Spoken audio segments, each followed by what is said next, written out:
Salut! Aujourd'hui, je vous présente 5 faits étonnants sur le sirop d'érable. Le sirop d'érable est produit exclusivement au Canada, notamment au Québec, qui est responsable à lui seul de plus de 70% de la production mondiale.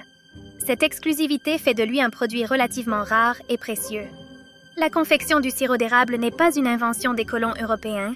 Les natifs américains savaient déjà comment extraire la sève de l'érable pour en faire du sirop. Il faut environ 40 litres de sève pour produire un seul litre de sirop d'érable. Cette sève est récoltée au début du printemps et doit être immédiatement traitée pour éviter la fermentation. Le sirop d'érable est classé en différentes catégories selon sa couleur et son goût, qui varient en fonction de la période de la saison de récolte. Plus sa couleur sera foncée, plus son goût sera fort.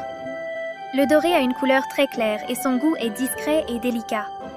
Il est récolté en début de saison. On l'emploie surtout pour édulcorer des boissons chaudes ou des yaourts, des céréales ou des fruits frais.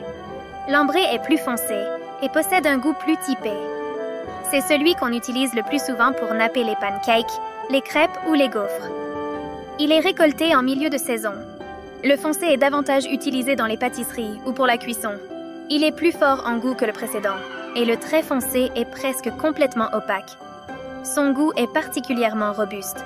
Récolté en toute fin de saison, il est aussi utilisé en cuisine, pour relever d'une touche sucrée des marinades ou une sauce barbecue, ou des plats mijotés tels que le chili ou les ragoûts. Contrairement aux autres édulcorants, le sirop d'érable contient beaucoup de vitamines et de minéraux, notamment du calcium, du potassium, du fer, du zinc et une quantité très importante de manganèse. Il contient également des antioxydants et son indice glycémique est bien plus bas que celui du sucre blanc. 54 pour le sirop d'érable contre 65 pour le saccharose. On le compare souvent au miel. Or, le sirop d'érable est bien moins calorique que le miel. 304 kcal pour 100 g de miel contre 260 pour le sirop d'érable. Le miel est composé de fructose et de glucose, tandis que le sirop d'érable est riche en saccharose.